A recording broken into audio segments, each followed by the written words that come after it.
Hello guys, कैसे हैं आप लोग। उम्मीद करता हूँ अच्छे होंगे। अगर आप लोग सीबीएसई बोर्ड में हैं तो आप लोगों के लिए फ़ायदा है कि हम आपको पीडीएफ नोट्स प्रोवाइड करवा रहे हैं कि आपका 10th का एग्ज़ाम की तैयारी अच्छे से हो जाए।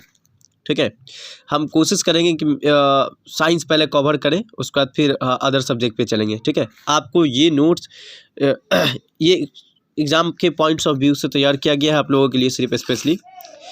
आप लोगों को ये नोट्स के अलावा कोई दूसरा नोट्स पढ़ने की कोई ज़रूरत नहीं। अगर आप पढ़ना चाहते हो तो बेहतर है, वरना अगर आप दूसरा नोट्स नहीं है तो कोई बात नहीं, आप यही पढ़ करके आपका मतलब 10th का सारा डाउट, सारा प्रॉब्लम इसी तरीके से यहीं से सॉल्व हो जाएगा। ठीक है, सो स्टार्ट करते हैं। हमारा पहला हम स्टार्ट किए हैं क्लास 10th के चैप्टर 6 लाइफ प्रोसेस से। ठीक है, एनसीईआरटी बेस पर ये कोई नोट्स बनाया गया है, कोई दूसरे बुक का रेफरेंस नहीं है। ठीक है, चलिए, तो हमारा पहला टॉपिक है लाइफ प्रोसेस। हम लोग जानते हैं कि लाइफ प्रोसेस कितना इंपॉर्टेंट है। यहाँ पर डेफिनेशन लिखा हुआ है लाइफ प्रोसेस का। ठीक है, यहाँ डेफिनेशन लिखा हुआ है, देख सकते हैं आप। The process that are necessary for an organism to stay life, example nutrition, respiration वगैरह वगैरह। समझ सकते हैं आप कि the process of necessary for an organism to stay life, यानी वह प्रोसेस जो लाइफ को जीने के लिए इम्पॉर्टेंट है। जैसे खाना इम्पॉर्टेंट है, यानी न्यूट्रिशन, रेस्पिरेशन इम्पॉर्टेंट है। जब हम सांस नहीं लेंगे तो जीवित नहीं रहेंगे, खाना नहीं खाएंगे तो जीवित नहीं रहेंगे।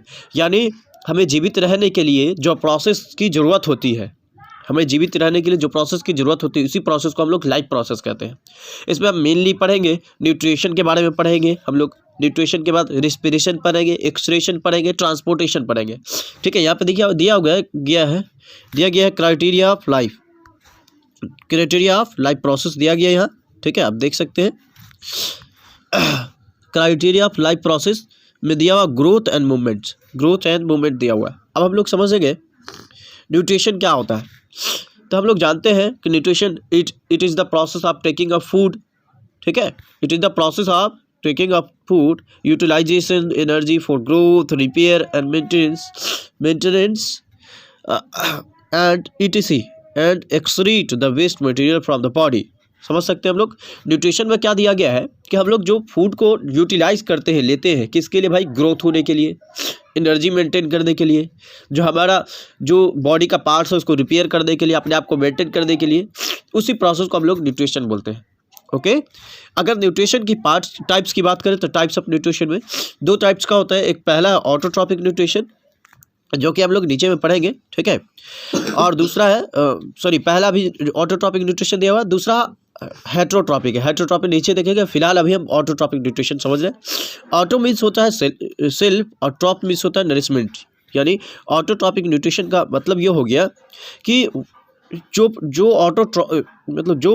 ऑर्गेनिज्म अपना खाना खुद बनाए उसे हम बोलते हैं ऑटोट्रॉपिक। ऑटो मतलब सेल्फ आ रहा है। ठीक है, तो जैसे देखिए कौन कौन ऑर्गेनिज्म है जो अपना खाना खुद बनाता है, जैसे प्लांट्स है, अलगिया है। ठीक है, ब्लू ग्रीन बैक्टीरिया है। ठीक है, ये सब क्या है? अपना खाना खुद बनाता है। यानी ये सब जो अपना प्रोसेस जो फूड का प्रोसेस है वो कौन से प्रोसेस से करता है? ऑटोट्रॉपिक न्यूट्रिशन से करता है। ठीक है, इस सब के अंदर ऑटोट्रॉपिक न्यूट्रिशन होता है। ठीक है, ऑटोट्रॉपिक न्यूट्रिशन जो है ये कौन से प्रोसेस अपना खाना बनाता है? तो ये अगर हम बात करें प्रोसेस की, तो फोटोसिंथेसिस होता है ये प्रोसेस। ठीक है, फोटोसिंथेसिस प्रोसेस से अपना खाना बनाता है जो ऑटोट्रॉपिक ऑर्गेनिज्म होते हैं। जैसे फोटोसिंथेसिस, फोटो मतलब होता है लाइट्स और सिंथेसिस मतलब होता है टू कंबाइन, मतलब फोटोसिंथेसिस के साथ कंबाइन। फोटोसिंथेसिस में जो सब्सटेंस आते हैं, जो प्रोसेस आते हैं, ठीक है, वो प्रोसेस जो होते फोटोसिंथेसिस से जो ऑर्गेनिज्म अपना खाना बनाते हैं उसे हम लोग ऑटोट्रॉप कहते हैं। ठीक है, फोटोसिंथेसिस में रॉ मटेरियल की क्या क्या जरूरत है, यानी उसमें क्या क्या रॉ मटेरियल चाहिए? तो कार्बन डाइऑक्साइड और वाटर चाहिए, रॉ मटेरियल है ये। ठीक है, ये बहुत इंपॉर्टेंट पॉइंट आपसे पूछा जा सकता है कि रॉ मटेरियल के लिए क्या चाहिए उसमें फोटोसिंथेसिस में? तो carbon dioxide and water. Equation photosynthesis का आपके सामने यहाँ नजर आ रहा है। इक्वेशन फोटोसिंथेसिस का 6CO2 + 6H2O, ये due to presence of sunlight और क्लोरोफिल, C6H12O6 + 6O2, ये फोटोसिंथेसिस का रिएक्शन है। ठीक है, केमिकल इक्वेशन समझ सकते हैं आप वो। इसमें इसमें ये 2 पॉइंट्स यहाँ दिखा हुआ है, यहाँ देख सकते हैं आप। एनर्जी कंजर्वेशन, एनर्जी कंजर्वेशन मतलब ये हुआ कि light energy into chemical energy. जब फोटोसिंथेसिस का रिएक्शन होता है तो लाइट एनर्जी यानी सोलर एनर्जी किस में कन्वर्ट हो जाता है, तो केमिकल एनर्जी में कन्वर्ट हो जाता है। ठीक है। नेक्स्ट, रोल ऑफ क्लोरोफिल का क्या रोल है? क्लोरोफिल का रोल ये है कि trap sunlight for photosynthesis, sunlight को फोटोसिंथेसिस के लिए ट्रैप करता है। क्लोरोफिल का समझ में आ गया प्रोसेस आपको। इसमें एनर्जी का कंजर्वेशन समझ में आ गया, यानी सोलर एनर्जी केमिकल एनर्जी में कन्वर्ट हो जाता है।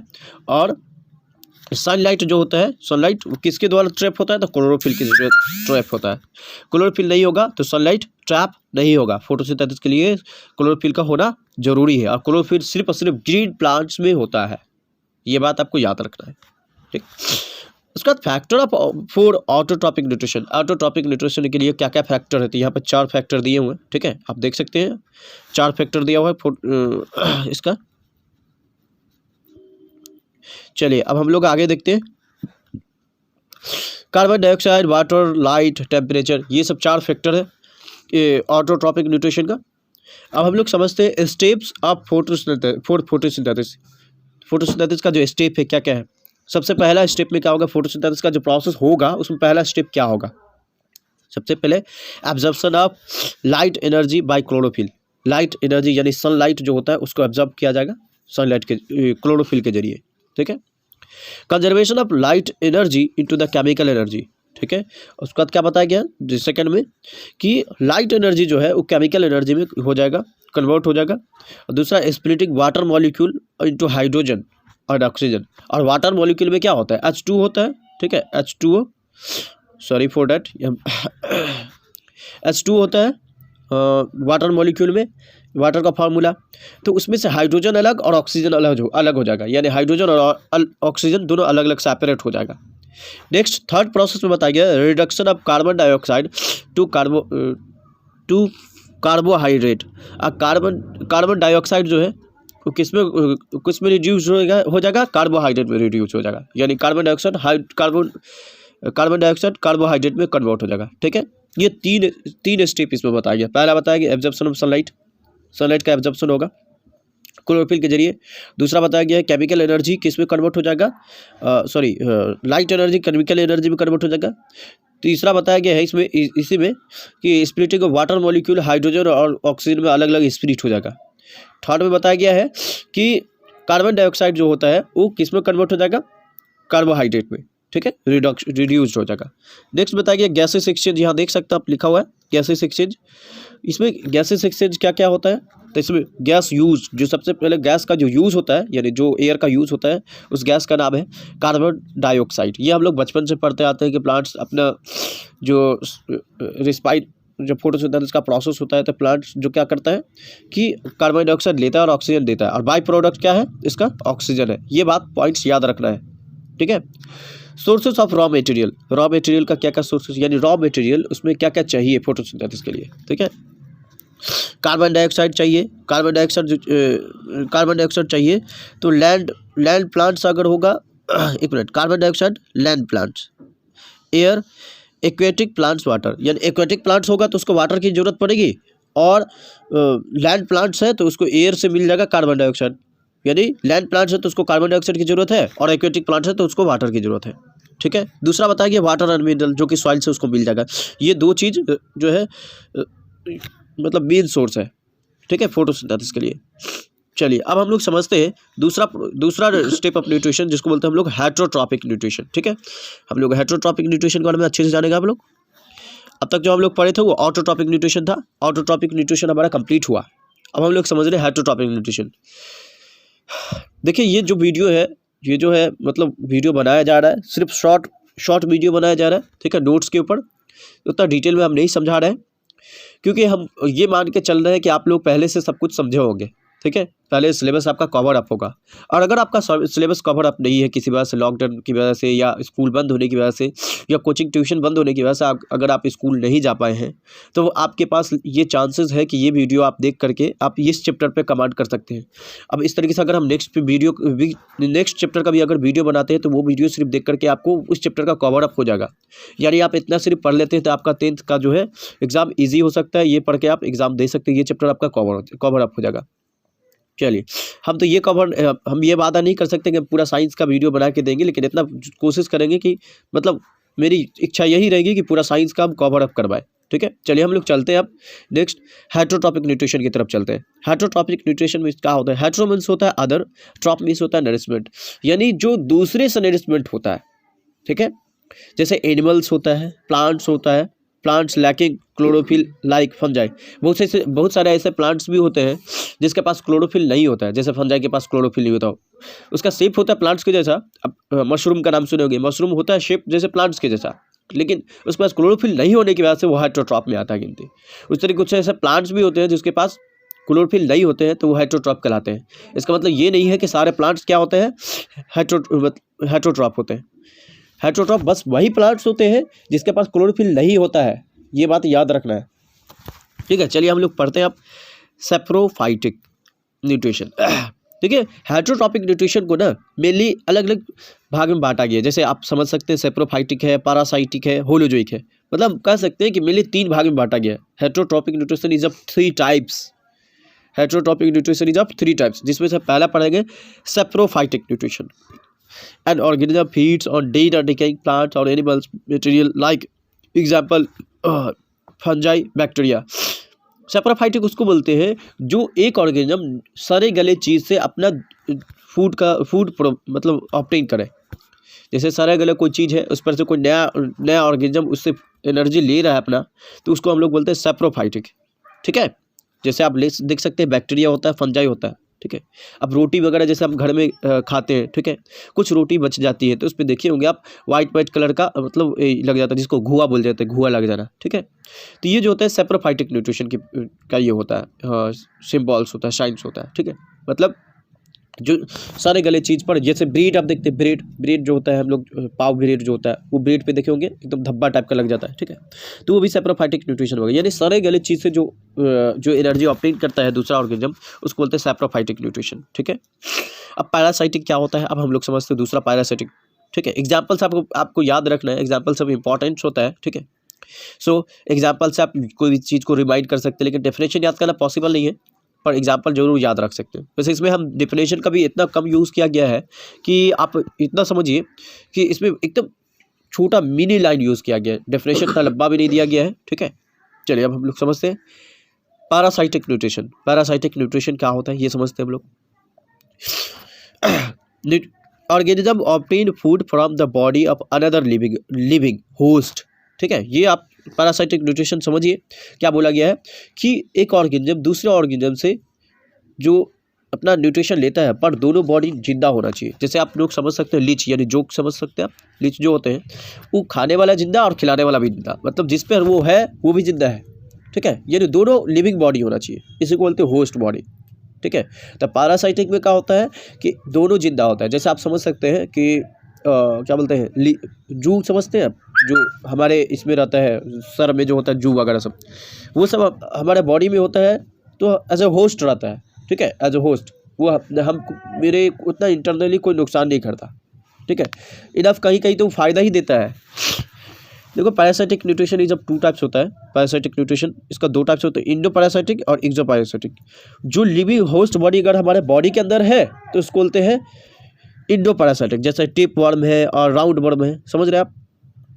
और एक्सो पैरासाइटिक इसको बोलते हैं जो हमारे आउटसाइड द बॉडी है, जैसे लीच हो गया और लाइस हो गया। ठीक है, ये हमारे बॉडी के बाहर होता है, तो बॉडी के बाहर जो होता है उसको बोलते हैं एक्सो पैरासाइटिक, और बॉडी के अंदर जो होता है उसको बोलते हैं इंडो पैरासाइटिक। नेक्स्ट हम लोग नोट्स में पढ़ते हैं the parasite benefit while the host is usually harm. बताया गया होस्ट अगर हार्म रहा तो parasitic nutrition is the benefits होता है किसके लिए, होस्ट बॉडी के लिए। ठीक है, चलिए जैसे कास्कुटा प्लांट्स दे सकते हैं पैरासाइटिक, अमरबील, प्लाज्मोडियम, मलेरिया पैरासाइट। ठीक है, ये सब क्या होता है कि कुछ कुछ ऐसे होते हैं जो बेनिफिट्स भी पहुंचाता है। जैसे अगर वो एनर्जी 2 प्लांट से एक प्लांट है दूसरे प्लांट्स के ऊपर, वो प्लांट्स अगर अपना प्रॉपर डाइट नहीं बना पा रहा फोटोसिंथेसिस से, तो दूसरा प्लांट्स क्या करता है, उसको मदद करता है। ठीक है, जो पैरासाइट होते हैं। चलिए अब हम लोग आगे जानते हैं होलोजोइक न्यूट्रिशन। होलोजोइक न्यूट्रिशन क्या होता है ये समझते हैं। Holozoic organism